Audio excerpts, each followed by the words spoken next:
Class 10th के बच्चे जो साइंस स्ट्रीम से हैं, आज हम पढ़ने वाले इलेक्ट्रिसिटी। तो बच्चों, क्लास 10 बहुत इंपॉर्टेंट है। भले ही लॉकडाउन है, लेकिन हम लॉकडाउन में भी अपनी जो तैयारी है उसको जारी रखें, क्योंकि बोर्ड का एग्जाम तो होना ही है। तो शुरू करते हैं चैप्टर को। सबसे पहले हम एक ओवरव्यू देखेंगे कि हम इलेक्ट्रिसिटी में क्या क्या पढ़ने वाले हैं। तो जो टॉपिक्स हम पढ़ने वाले वो यहाँ मैं कवर किया हूँ, मैं बताता हूँ। पहला टॉपिक हम लोग पढ़ेंगे व्हाट इज चार्ज। ये चार्ज है क्या। दूसरा टॉपिक पढ़ेंगे टाइप्स ऑफ चार्जेस, चार्ज कितने टाइप्स के होते हैं। फिर पढ़ेंगे electric potential and potential difference, potential के बारे में जानेंगे कि इलेक्ट्रिक पोटेंशियल क्या है और पोटेंशियल डिफरेंस क्या होता है। उसके बाद हम पढ़ेंगे इलेक्ट्रिक करंट। फिर पढ़ेंगे इलेक्ट्रिक सर्किट्स, जिसमें सर्किट एलिमेंट्स वगैरह जानेंगे। फिर पढ़ेंगे ओम्स लॉ। फिर उसके बाद आता है रेजिस्टेंस ऑफ ए कंडक्टर, कि कंडक्टर जो होते हैं वो रेजिस्टेंसेस लगाते हैं, उनकी रेजिस्टेंसेस होते हैं, तो उन रेजिस्टेंसेस के बारे में पढ़ाई करेंगे। फिर factors affecting resistance of a conductor, वो फैक्टर्स जो किसी कंडक्टर के रेजिस्टेंस को अफेक्ट करते हैं। फिर पढ़ेंगे रेजिस्टिविटी क्या होती है। उसके बाद कॉम्बिनेशन ऑफ रेजिस्टेंसेस पढ़ा जाएगा। कॉम्बिनेशन ऑफ रेजिस्टेंसेस जिसमें हम पढ़ेंगे सीरीज कॉम्बिनेशन है, पैरेलल कॉम्बिनेशन। उसके बाद हम पढ़ेंगे इलेक्ट्रिक पावर। फिर पढ़ेंगे commercial unit of electric energy, और लास्ट टॉपिक पढ़ेंगे heating effect of electric current और उसकी एप्लीकेशंस। तो बच्चों, ये जो टॉपिक्स हम कवर करेंगे, हर एक चीज के बारे में डिटेल में अभी हम पढ़ने वाले हैं। लेकिन सबसे ज्यादा जरूरी ये है कि हमारा इंटरेस्ट भी होना चाहिए। आप लॉकडाउन में रूम में आराम से सो करके टीवी चला रहे हैं, फैन चला रहे हैं, कूलर एसी चल रहा है, जो भी चल रहा है सिस्टम, मोबाइल चला रहे हैं, वीडियो देख रहे हैं। ये सब किसके कारण से, कैसे ये पॉसिबल हो पा रहा है? This is just because of electric energy. इन सभी उपकरणों को चलाने में, इन सभी इलेक्ट्रिक और इलेक्ट्रॉनिक डिवाइसेस को चलाने में हमारे काम आ रही है बिजली, इलेक्ट्रिसिटी। तो इलेक्ट्रिसिटी समझना बहुत जरूरी है। तो शुरू करते हैं, पहला टॉपिक पढ़ते हैं इलेक्ट्रिक चार्ज क्या होता है। तो पहले मैं डिफिनेशन लिख देता हूं। Electric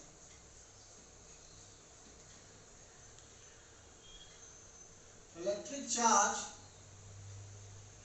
is an intrinsic property of a material. So electric charge is an intrinsic property of material due to which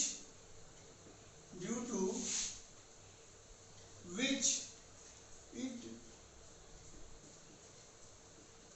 experiences a force when placed in an electromagnetic field. तो electric charge is an intrinsic physical property भी लिख सकते हैं, intrinsic physical property of a material due to which it experiences a force when placed in an electromagnetic field. तो कहने का मतलब है कि इलेक्ट्रिक चार्ज जो है वह एक इंट्रिंसिक फिजिकल प्रॉपर्टी होती है। इंट्रिंसिक मतलब ये गुण उसके अंदर मौजूद होता है, जो मटेरियल है उसके अंदर ही यह गुण मौजूद होता है, या प्रॉपर्टी उसके अंदर होती है।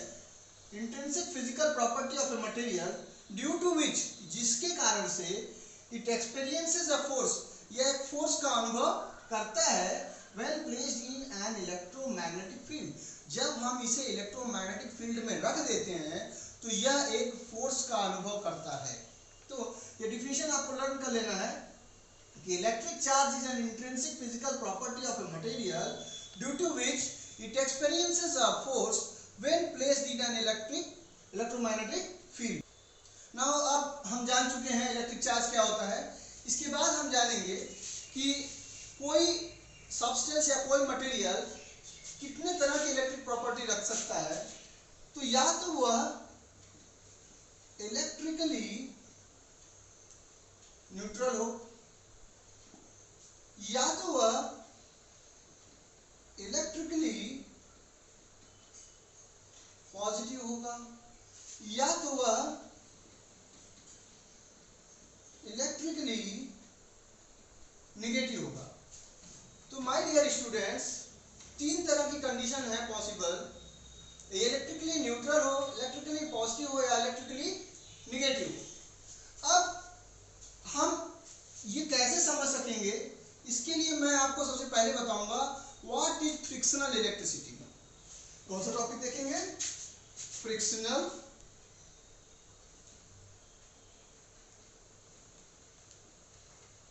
इलेक्ट्रिसिटी। तो बच्चों, आप ये एग्जांपल बहुत ज्यादा सुनते होंगे कि कॉम्ब लिया, ड्राई हेयर में कॉम्ब किया, बालों को कंघी किया, उसके बाद अगर उसके पास कागज के छोटे छोटे टुकड़े ला दें तो वह उन कागज के टुकड़ों को अट्रैक्ट करने लगता है।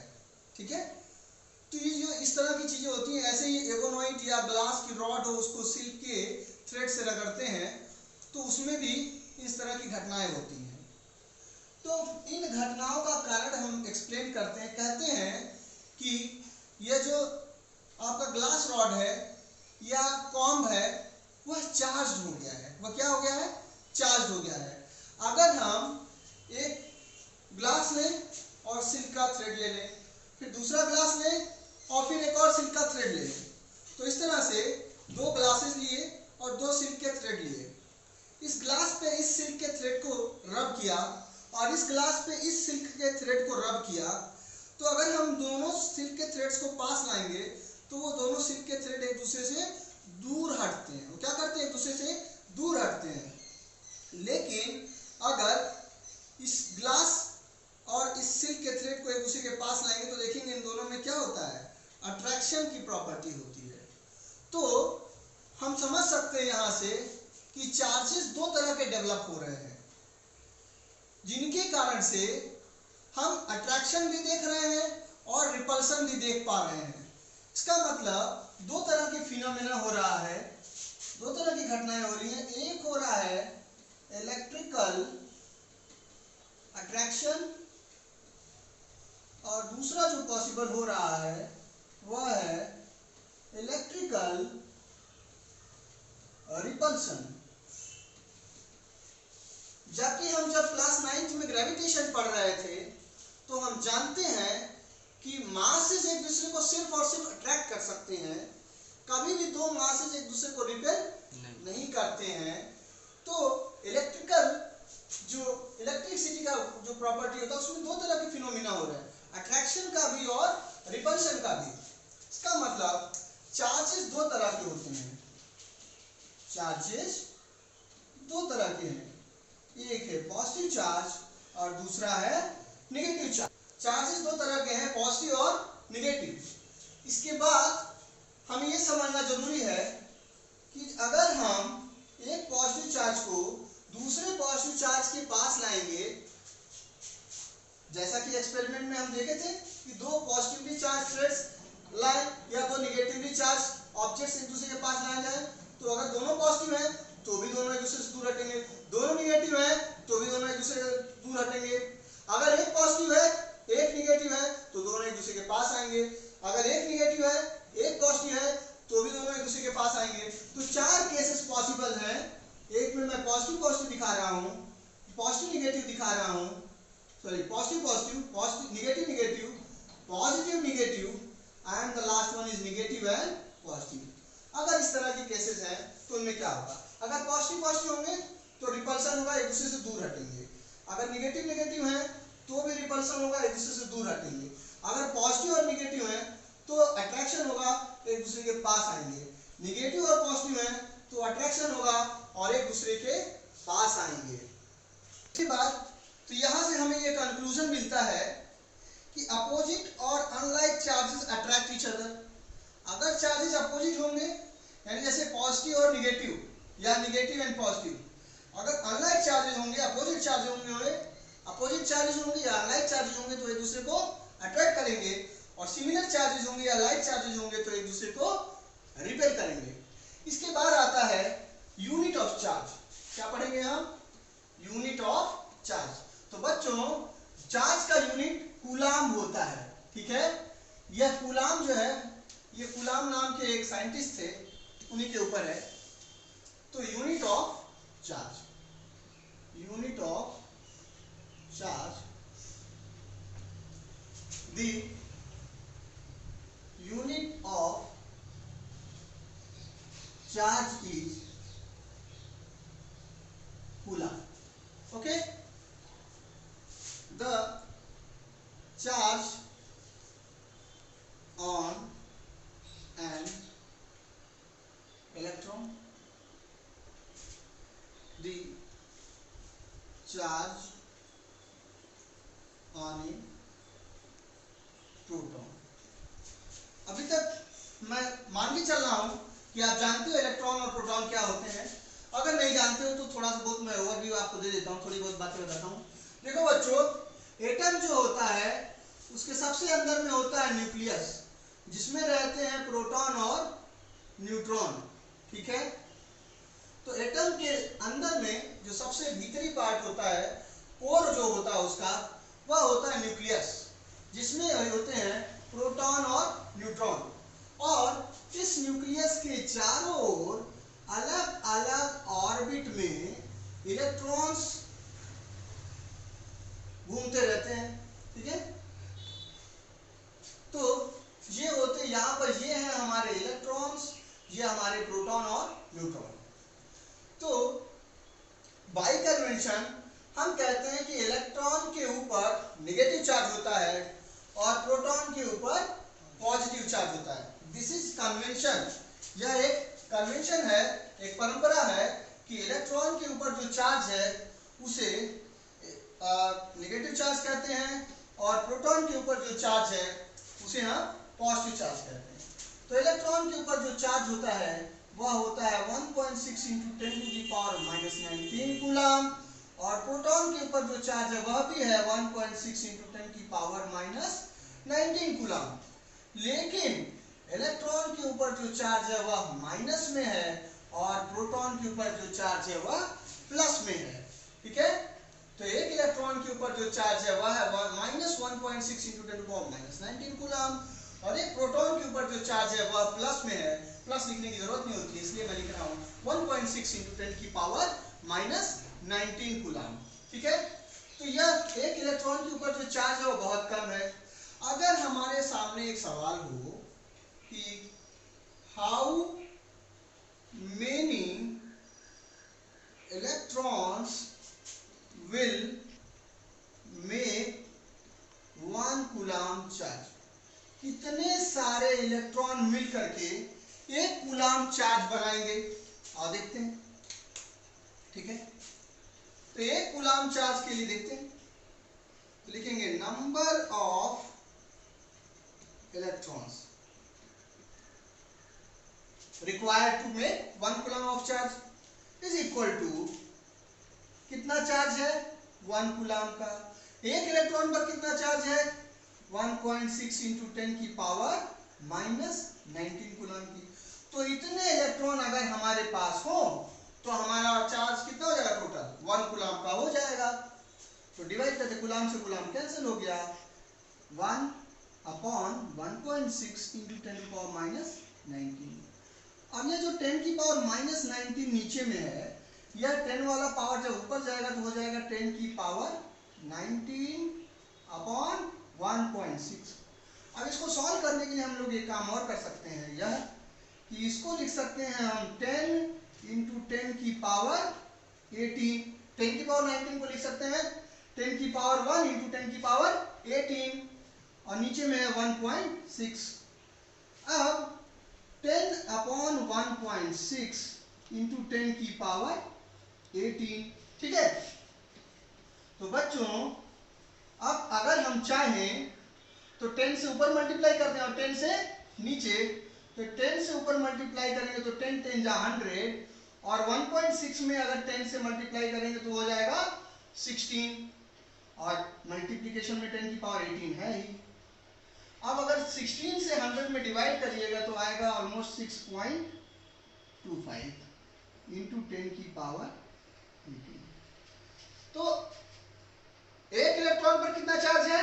1.6 इंटू 10 पावर माइनस 19 कूलम का। अगर 6.25 इंटू 10 की पावर 18 इतने इलेक्ट्रॉन्स होंगे तो एक कूलम का चार्ज बनेगा। ठीक है, अगर 6.25 इंटू 10 पावर 18 इलेक्ट्रॉन्स होंगे तो उनका टोटल चार्ज कितना होगा? एक कूलम का। तो बच्चों यहाँ पर कुछ नेम्स दिए हुए हैं, मेटल्स हैं, नॉन मेटल्स भी हैं। ठीक है, मेटल्स जैसे सिल्वर, कॉपर, एल्यूमिनियम, आयरन, ठीक है, चांदी, सोना वगैरह भी है। ठीक है, चांदी, सोना, तांबा, एल्यूमिनियम, आयरन, लोहा। ऐसे ही मेटेलिक अलॉयज भी हैं, मेटल से जो अलॉय बनते हैं, मिश्र धातुएं बनती हैं, जैसे नाइक्रोम, मैग्नीज, कॉन्स्टेंटन। ठीक है, ये सारी चीजें। और हमारा ह्यूमन बॉडी, इलेक्ट्रिकल इनका एक जैसा कुछ प्रॉपर्टी होता है। ऐसे ही glass, ebonite, rubber, plastic, paper, dry wood, cotton, mica, bakelite, porcelain, dry air, इनकी कुछ अलग इलेक्ट्रिकल प्रॉपर्टी होती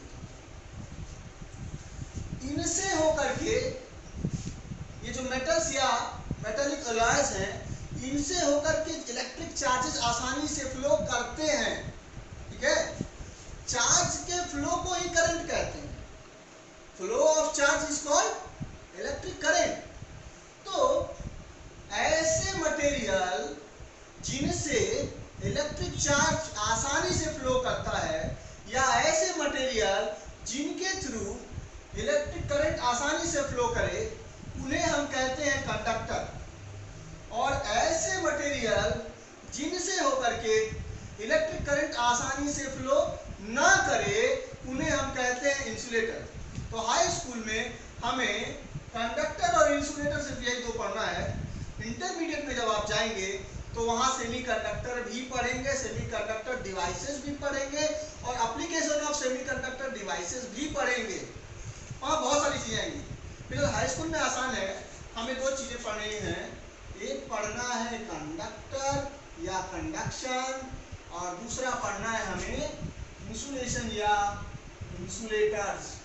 ठीक है, कंडक्टर्स और इंसुलेटर्स। तो कंडक्टर्स क्या है? Those materials through which electric current can pass easily are called conductors. ठीक है, समझ में आ रही बात? Those materials through which electric current can pass through easily are called conductors. ठीक है, और insulators क्या है? Those materials through which electric current cannot pass easily are called insulators.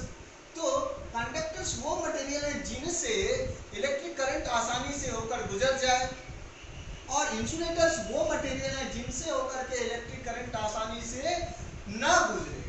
ठीक है, तो हम अपने डेली की जरूरतों के लिए, for daily requirements, we use conductors and insulators both. जैसे हमारे घरों में जो तार से वायरिंग वगैरह करते हैं, उनमें जो कोर होता है उसमें इलेक्ट्रिक कंडक्टर होता है।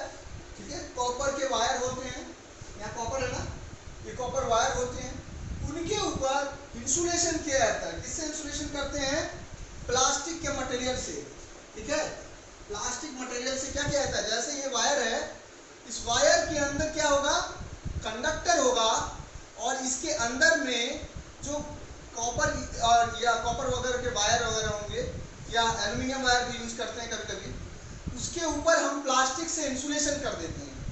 तो घरों में जो यूज हो रहा है वह इंसुलेटर और कंडक्टर दोनों के प्रयोग से ही हम लोग इलेक्ट्रिसिटी का कंडक्शन, इलेक्ट्रिसिटी के अप्लायंसेस को चलाते हैं। ठीक है, इसके बाद हमें जो पढ़ना रहता है, इलेक्ट्रिसिटी के जो टाइप हैं वह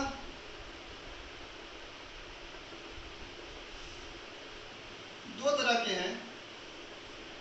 एक है इलेक्ट्रोस्टैटिक्स,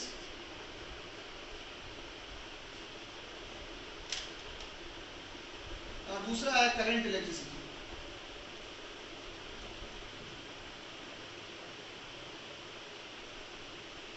तो इलेक्ट्रोस्टैटिक्स, यहां पे एक वर्ड आ रहा है स्टैटिक। स्टैटिक का मतलब होता है रुका हुआ।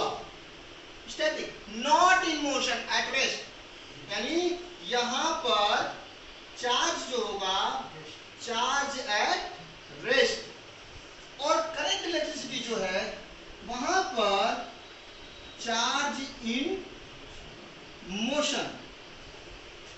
इलेक्ट्रिसिटी हम दो तरह की पढ़ेंगे, एक हम इलेक्ट्रोस्टैटिक्स पढ़ेंगे और दूसरी हम करंट इलेक्ट्रिसिटी पढ़ेंगे। When charge is at rest, this type of charges का अगर हम स्टडी करते हैं उसे हम कहेंगे इलेक्ट्रोस्टैटिक्स, और चार्ज इन मोशन का स्टडी अगर करेंगे तो हम उसे कहेंगे करंट इलेक्ट्रिसिटी। ठीक है, तो दो तरह की चार्जेस का स्टडी होगा, रुके हुए चार्जेस का, charge at rest, charge in motion.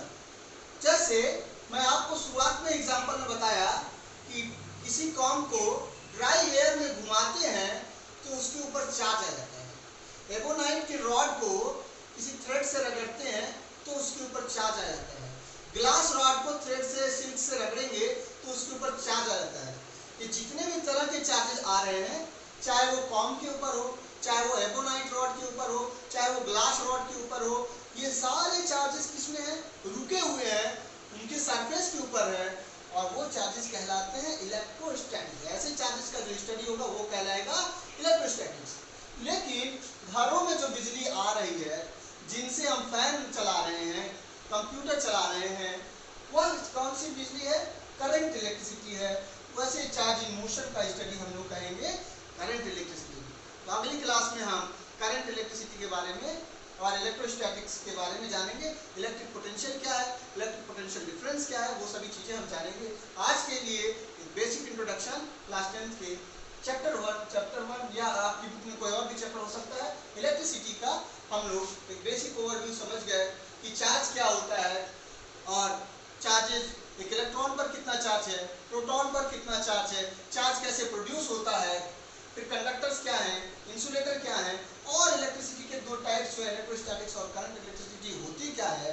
ठीक है, अगली क्लास में हम इसके आगे पोटेंशियल, इलेक्ट्रिक पोटेंशियल डिफरेंस के बारे में पढ़ेंगे।